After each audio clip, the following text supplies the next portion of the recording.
Hoy tuvo que ir Lombardi a la Cámara de Senadores y allí se registró un episodio con quien nos acompaña ahora, que es la senadora nacional Liliana Fellner, que defiende a los 21 víctimas que tiene Lombardi en Radio Nacional, las personas que van a ser dejadas sin trabajo, entre las que está Itumelia Torres, directora de Radio Nacional Iguazú, que también nos acompaña. Pero antes de conversar con ellas, veamos una partecita de lo que sucedió esta mañana a modo de introducción ilustrativa. Como había explicado del comienzo de la reunión, hay mucha gente con mucha dignidad, fue director y renunció porque entendió que era un cargo político. Renunció. Hay gente que no renunció y que se tomó esta medida actual, en esta idea de la paciencia y firmeza, y por otro lado hay gente que está en uso de licencias y que como está en uso de licencias no se puede tomar una medida. Así fue confeccionada la lista. Es porque fue director y es un cargo político y no queremos engrosar la capa geológica. Son gente periodista, lo acaba de decir, lo conozco el caso de Jujuy. No es así. No, ingeniero, por favor, yo voy a su bonomía como hombre y como político, ingeniero. Conozco el caso de Jujuy, lo acaban de decir. Jujuy es un periodista deportivo, estaba haciendo un reemplazo y lo echaron como periodista deportivo. No fue nombrado como director, no rindió para director, rindió como periodista deportivo y lo han echado porque era el último director de ese momento, no a los otros. Ingeniero, le pido, no podemos terminar esta reunión pensando que es por un tema ideológico. Es que no lo es. Yo señora, no veo. ¿Usted quiere llevarlo a ese punto? No lo es, usted lo dice. Perdóneme, señora senadora, señora presidenta. Se lo acaba de decir. Lo dice usted, de ninguna manera, señora presidenta. Se lo acaba de preguntar el senador No estamos en contra de las capas geológicas en Estado, señora presidenta. Donde usted ve capas geológicas, nosotros vemos personas y trabajadores, y esa es la diferencia que tenemos. Nosotros queremos custodiar al Estado, señora senadora. No someta el cuerpo a este bochorno, señora senadora, por favor. En los años que llevo presidiendo, nunca he recibido de parte de un invitado dos palabras como las que acabo de recibir. Que yo voy en este Senado, llevo este Senado al bochorno y que soy, ¿cuál fue la otra palabra, ingeniero? Demagoga, señora presidenta. Demagoga. Es la primera vez que un invitado habla de esta forma de mí. Si demagoga es escuchar a los trabajadores, le agradezco, ingeniero, su...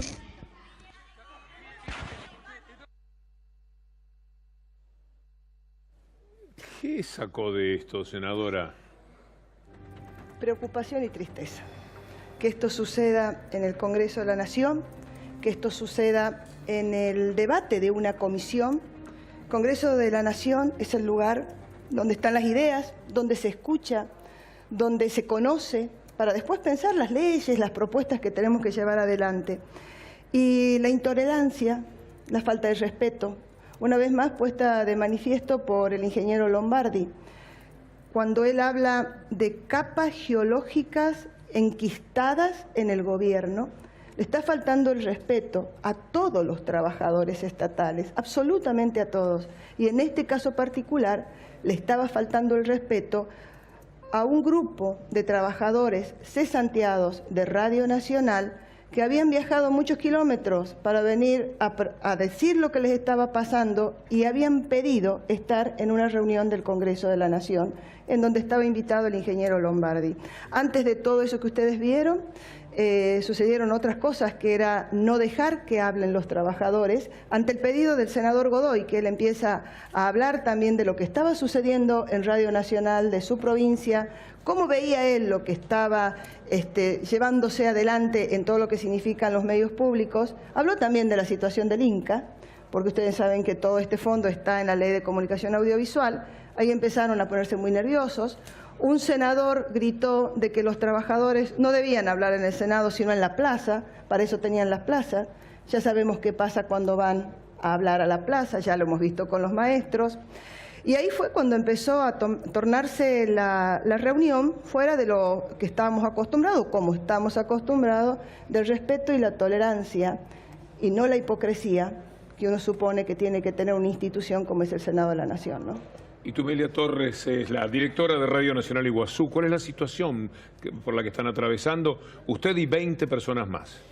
Nosotros no somos más directores, Víctor Hugo, como además Lombardi pretende hacer creer a las audiencias de los medios concentrados. Nosotros dejamos de ser directores a medida que la nueva gestión de Radio Nacional fue designando a los nuevos directores. En el caso particular mío, he estado 10 meses al frente de la gestión, continuando la de 7 años que venía teniendo durante la actual gestión de Mauricio Macri y de Ana Gescherson, esta mujer que jamás en 10 meses llamó por teléfono a Iguazú para decir siquiera aguantanos que dentro de un tiempo vamos a cambiar de director. Lombardi, la verdad que lo de Lombardi hoy fue de una violencia, por el cinismo, por las mentiras, pero sin ponerse colorado, sin poder, eso sí, mirarnos a los ojos. Porque estábamos todos en primera fila y lo mirábamos. En ningún momento pudo levantar la mirada y mirarnos a los ojos, porque sabe que está mintiendo, porque sabe que somos todos trabajadores de planta permanente, ingresados la mayoría por concurso a partir de la Ley de Servicios de Comunicación Audiovisual, concursos públicos de oposición y antecedentes, que si fueran, como ellos pretenden decir, que fueron concursos arreglados, ¿por qué no los impugnaron en su momento? Si la Radio y Televisión Argentina está integrada por representantes de los distintos bloques del Congreso Nacional. Los que ingresamos antes de la Ley de Servicios de Comunicación Audiovisual, ingresamos directamente en planta permanente y por la ley que regía entonces, que no era la Ley de Servicios, no preveía concursos. En el caso particular mío de Puerto de Iguazú, se pidieron currículum a los periodistas de Misiones para que lo presentemos porque había que designar un director en Iguazú. De los currículos que se presentaron, sin que ningún político, dirigente, funcionario del gobierno provincial, de la oposición provincial, me recomendase, absolutamente nadie, lo puedo decir sin ponerme colorada, vieron mi currículum, fui una de las fundadoras de la Radio Universidad, he trabajado en el diario más importante de la provincia, y la verdad es que fui puesta en planta permanente. Para ir a Iguazú, Víctor Hugo, yo tuve que trasladarme 300 kilómetros de mi lugar natural, que es Posadas, y renuncié a todo lo que estaba haciendo porque me pareció entonces apasionante el desafío de recuperar la radio pública. Eso hicimos uno y cada uno de los 21 que hoy estamos siendo despedidos. Como Lombardi lo dijo claramente hoy, por cuestiones ideológicas. Dijo, nosotros estamos sacando a quienes estuvieron al frente de las radios en el periodo de la gestión anterior, porque son ideológicamente diferentes. Usó Itumelia la palabra violencia y hasta la forma en que se paró ahí en el final y las cosas que... Ni siquiera deja que lo salude, ni siquiera deja que lo salude. Directamente se levanta y se va, y sale un poco corriendo del Senado de la Nación. Y algo que quede claro, los que vivimos en el interior defendemos la Radio Nacional. Ustedes saben que la AM cumple una función social muy especial en los lugares más alejados. A nosotros no nos interesa, no sé qué le puede sacar de importancia a alguien que vive en la puna nuestra, que escucha la Radio Nacional y pretende saber a lo mejor cuándo llega determinadas cosas a ese lugar tan alejado. Pero ahora nos volvemos a enterar que pasa en la 9 de julio, ¿no? Porque ustedes saben que casi la programación local de la Radio Nacional está desapareciendo. Y eso es lo que estamos viendo, un vaciamiento de Radio Nacional. Hoy son la gente que estaba por concurso puesta, que no importa qué cargo y dónde y qué función están haciendo hoy en la Radio Nacional. Pueden ser periodistas deportivos que hoy están cubriendo una parte de deporte, puede ser un radiooperador que está cumpliendo esa función, pero como fue director en la última época, hoy están echados. Tengo una teoría basada simplemente en lo que escucho de los funcionarios del gobierno, que se creó un relato de la cantidad de kirchneristas que había por todos lados. Incluso ahora dijeron que la atención a la cárcel de Devoto era porque había kirchneristas en la cárcel. Se crearon ese relato, entonces esto lo hacen, entre muchas comillas, es una persecución genuina, que se entienda lo que quiero decir. ¿Hay algo de esto de que Lombardi y el gobierno se creó un relato que se terminó creyendo y ahora se ejecutan persecuciones de esta naturaleza? ¿Son disparatadas? Pero, perdón, completamente de acuerdo en lo que están diciendo. Si uno ve el video, que está en YouTube, así que todo lo que salgan a decir ahora que nosotros lo increpamos, que esto, que lo otro, no. El señor se puso muy nervioso y al final contestó lo que acaban de decir. Él contesta que los echa por un tema de ideología política. Lo dice claramente y después, bueno, empieza a pelearse conmigo porque se da cuenta de lo que ha dicho en ese momento. Claro que hay un relato, porque si uno escucha lo que él dice, parecería que son un grupo de gente que se abroqueló en el cargo de director nacional y no lo quiere dejar, y están ahí y no hacen nada. Y eso no es la realidad. La realidad es que cuando nos anuncian que iba a asumir un nuevo director, todos los que estábamos al frente de las radios nacionales y que íbamos siendo reemplazados, admitimos, porque lo charlamos, porque incluso la ley prevé que para desplazar al cargo de director tiene que haber un sumario previo. Pero nosotros los directores entonces acordamos que venía una nueva gestión, que iba a querer tener su línea editorial y que estaba bien y que nosotros nos íbamos a correr del cargo de director cuando ellos así lo dispusieran y nos asignaran las funciones que... Y así tal cual ocurrió.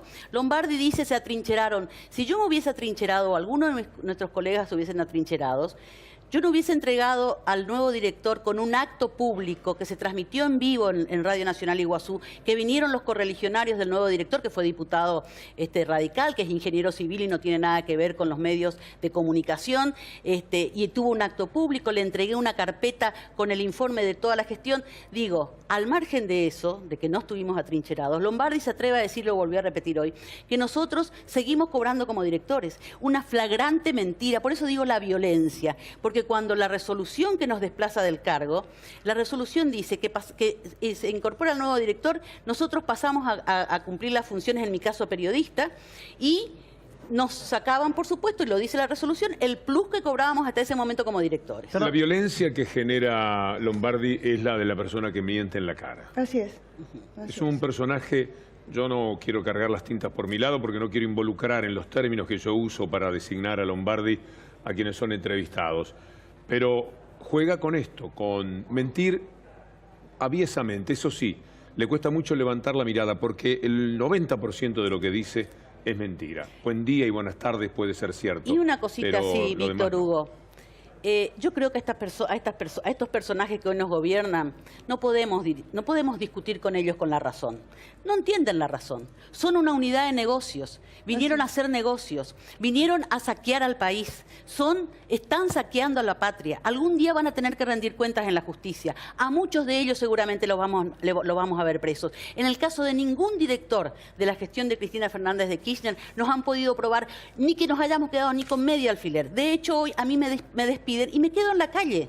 No tengo trabajo, no soy una empresaria. El actual director de Nacional Iguazú, como los otros directores, son empresarios. Van a las radios 1 o 2 horas por día y se vuelven a trabajar en sus empresas. Es decir, no nos pudieron probar corrupción, entonces nos estigmatizan. Vamos, ¿cómo buscamos trabajo nosotros en nuestros lugares? Yo quiero recordar simplemente una frase porque yo hice una pregunta que la agenda me la marca el discurso del gobierno. No es genuino lo que digo, que es... legitimo, de alguna manera, que si fueran kirchneristas, estaría bien perseguirlos y que no tengan trabajo, porque es tal el bombardeo en ese sentido, la persecución, que fue el propio Hernán Santiago Lombardi que dijo sobre Canal 7 que era un cuerpo, que había que sanear un cuerpo infectado de mala ideología. Exactamente. Cuando vos la cuestión política la endosás a una cuestión patógena, bueno, ya pasó en la historia del mundo, y no terminó bien. Simplemente quería recordar esa frase. Así es. Una cosa más para terminar, que fue un hecho también de suma gravedad, que no se lo ve en los videos. Cuando se termina esta reunión de la comisión, el senador Ojeda, por Tierra del Fuego, que con todo respeto había hablado de lo que estaba sucediendo en la Radio Nacional de Río Grande, Tierra del Fuego, sale a los pasillos, una persona lo increpa, lo empuja, y él le dice, pero ¿qué pasa? ¿Qué es lo que te está pasando? ¿Qué sabes vos? Le dice esta persona al senador Ojeda de las FM que venís a hablar de esta forma. El senador se pone más fuerte, le sigue hablando y este hombre desaparece. Empieza a preguntar quién es este hombre. Bueno, quiero decir que la persona que empujó e increpó al senador Ojeda fuera de la reunión en los pasillos del Senado es el director periodístico de Radio Nacional. Así que eso también va a corresponder una cuestión de privilegio. ¿Quién es el actual director periodístico de Radio Nacional? Es Subic, creo que es. Subic, algo así. Subirat. El Fernando señor Subirat. Sí, señor. Era jefe de campaña de Gabriela Marta Michetti en la Ciudad Autónoma de Buenos Bueno, Aires. estos son los que Lo vinieron mejor de cada a limpiar de ideología la radio. Pero digo una última cosa. Vinieron a desmantelar Radio Nacional. Las radios que encontramos destruidas después de la década de los 90, sin personal prácticamente, en el caso de Iguazú, sin aire, fuera de aire. la hemos dejado con el 75% de programación local cuando me fui, con personal trabajando en artística, en producción, en edición. Hoy se levantó toda la programación al otro día que asumió el nuevo director en todas las radios y están transmitiendo prácticamente en las 2 frecuencias, AM y FM, Radio Nacional Buenos Aires. Colega, muchas gracias. Y a usted, senadora, Muchas también. gracias a ustedes. Muchísimas Gracias.